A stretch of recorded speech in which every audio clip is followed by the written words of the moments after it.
It's Madam Speaker, but it's fine. Senator Richard Onyonka. Madam Speaker, I'm actually happy to be on this floor to make contribution to this important matter.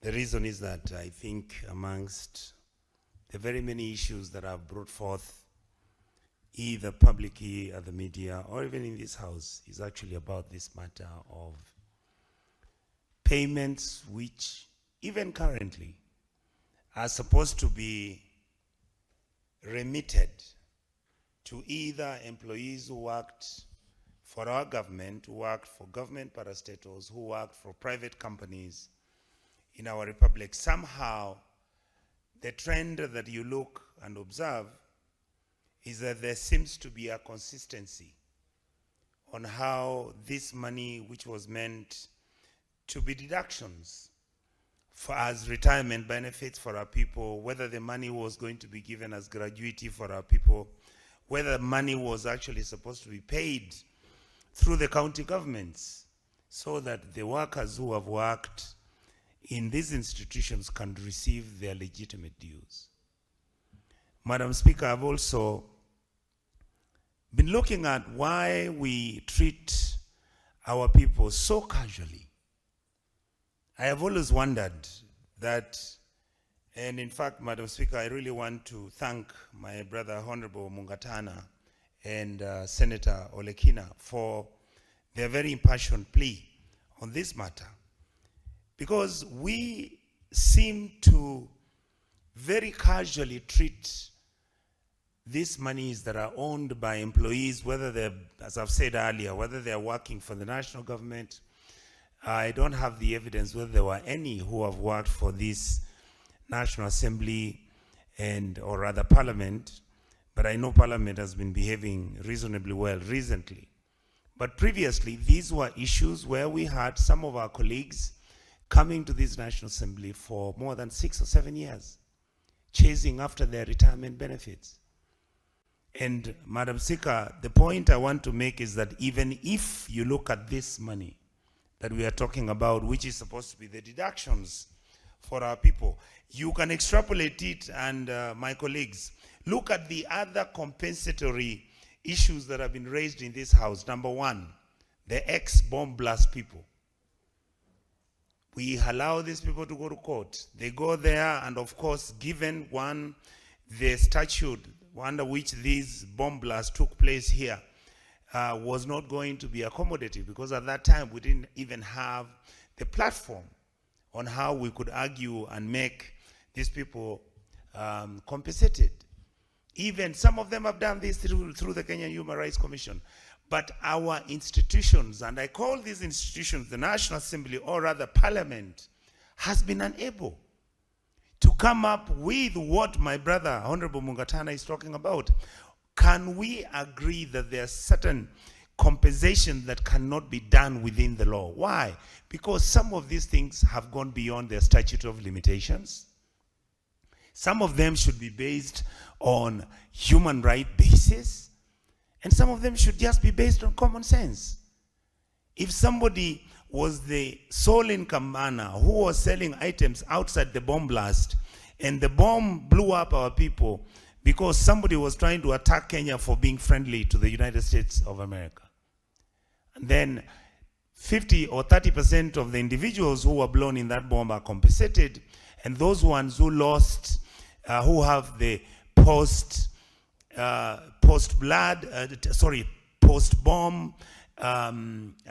traumatic experiences, where some of them till today talk about how they are not able even to sleep, and it's been over 30 years. Surely we need to come up with a mechanism within the law on how we can compensate our people. Number two, it is true, the deductions which most probably were being done for those employees who are working at KICC and did not get to the statutory body that was supposed to have paid the employees was eaten by certain individuals. The truth is, these individuals were never followed.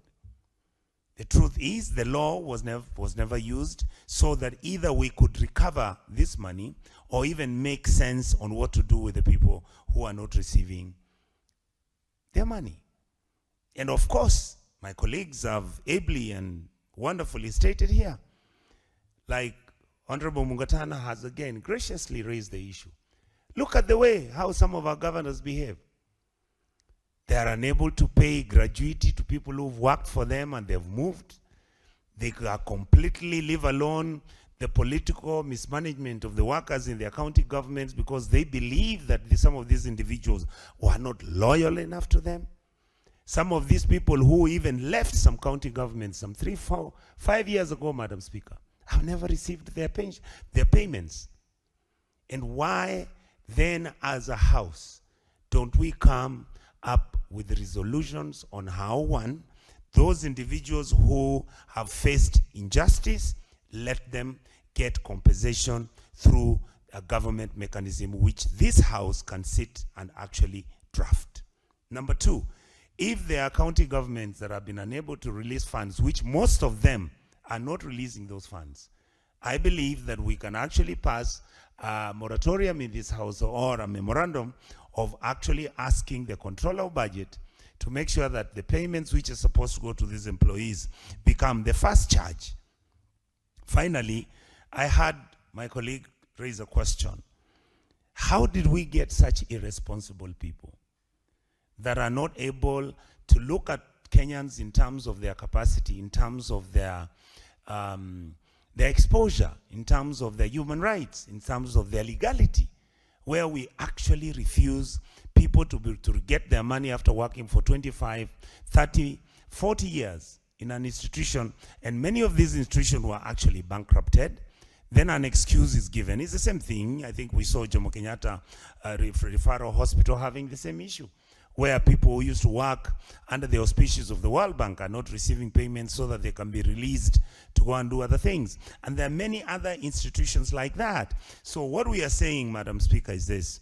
Yes, we can do all these reports like the one that has just come here, which is done extremely well.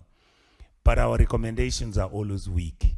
And it's because we've always thought in this house that we don't have enough teeth to come up and implement some of these recommendations. And therefore, I'm seeking and persuading my colleagues in this house that let us take whatever that we find that is not functioning and we begin to fix it so that it can make Kenyans receive their right, receive their payments.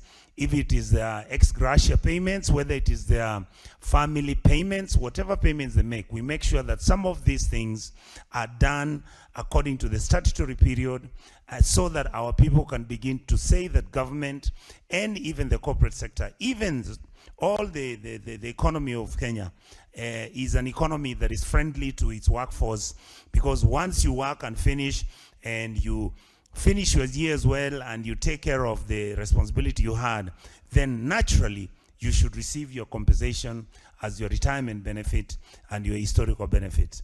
And therefore, Madam Speaker, my opinion is that I think, like my colleagues have said, let us begin through our committees to interrogate those issues that we are failing to implement. Once the recommendations are made in this house, seems like nothing actually is followed up.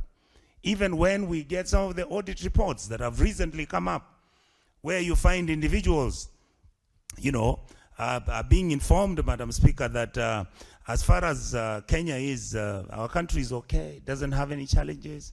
Some of these things are the ones which make Kenyans really angry. And unfortunately, Madam Speaker, they might even blame the current government, and yet the issue is not really with the current government. I think this is an issue that historically and perennially been with the government of the day, that we do not treat our people with dignity, we don't treat Kenyans as real Kenyans, and we don't handle Kenyans the way we should.